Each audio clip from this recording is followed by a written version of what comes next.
Welcome back to my channel. તો મકર સંક્રાંતિ આવી જ ગઈ છે, તો તે દિવસે આપણે લોકો તલની ચીકી તો બનતી જ હોય છે। તો આજે આપણે તલની ચીકી બનાવીશું, એટલે કે તલ સાંકળી, અને એકદમ સરળ રીતે। તો ચલો રેસીપી દેખીએ। આપણે બનાવવાની છે તલની ચીકી। એની માટે આપણે તલ લઈશું અને તલને આપણે શેકી નાખવાનું છે આમાં। તો આપણે અહીંયા તલને સરખી રીતે શેકી લઈશું। આપણે તલની ચીકી બનાવવા માટે આ જે તલ જેટલા માપના લીધા છે એનાથી અડધો આપણે ગોળ લીધો છે, પોણા ભાગનો, એટલે અડધો બી નહીં। તો આપણે હવે આ તલને પહેલા આપણે શેકી જ નાખેલા છે।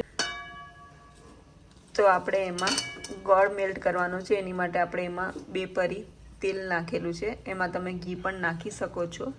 તો આપણે ગોળને હવે મેલ્ટ કરવાનો છે। તો આપણે આ રીતે ગોળને એને સતત હલાવતા જ રહેવાનું છે, નહીંતર એ નીચે બેસી જશે, એટલે કે ચોંટી જશે। અને આપણે આવી રીતે કન્ટિન્યુઅસ ફેરવતા જ રહેવાનું છે। અને ગોળનો પાયો થયો છે કે નહીં એ આપણે ચેક કરવા માટે બતાવું તમને। તો ગોળનો પાયો ચેક કરવા માટે આપણે આ રીતે વાડકીમાં પાણી લઈશું અને ગોળને એમાં નાખીશું।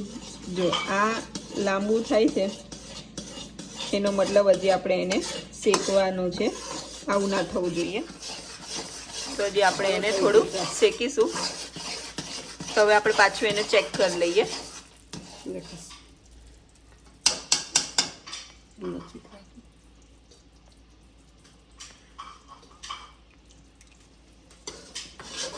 તો ચેક કરવા માટે જો આ રીતે પાણીમાંથી એને લઈશું અને ક્રિસ્ટલ જેવું થઈ જવું જોઈએ, એટલે આ બરાબર થઈ ગયું છે। તો ગોળનો પાયો બરાબર થઈ ગયો છે। તો હવે આપણે એમાં તલ ઉમેરીશું।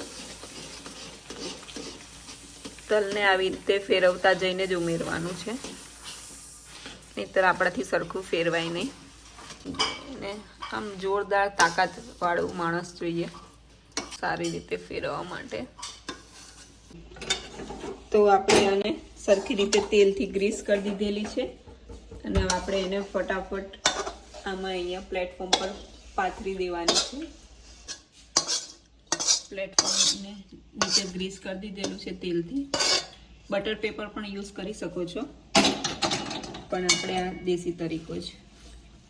અને હવે આપણે સરખી રીતે ફેલાઈ દઈશું, ઇવનલી સ્પ્રેડ કરી દેવાનું છે।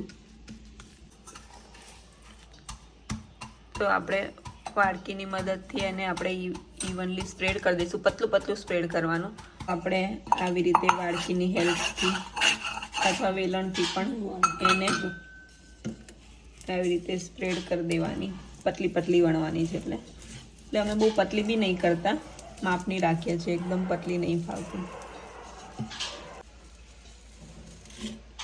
તો આપણે ગરમ ગરમ હોય ત્યારે જ આપણે આવી રીતે એને ચોસલા પાડી દેવાના છે, નહીં તો ઠંડા થઈ ગયા પછી એ ભાગી જ જાય। તૈયાર છે આપણી તલ સાંકળી, એટલે કે તલની ચીકી।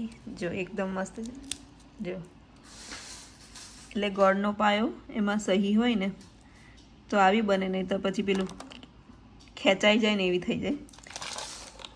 આવી રીતે જો, અને તમે હજી પતલી બી વણી શકો, પણ આ માપ બરાબર છે। તલની લાડુળી પણ બની શકે છે। તો તમે જોઈ જ શકો છો કે તલ સાંકળી કેટલી મસ્ત એકદમ પરફેક્ટ બની છે। તો તમે પણ ઘરે જરૂરથી ટ્રાય કરજો। વિડીયો ગમ્યો હોય તો લાઈક, શેર અને સબસ્ક્રાઈબ જરૂરથી કરી દેજો। Bye bye.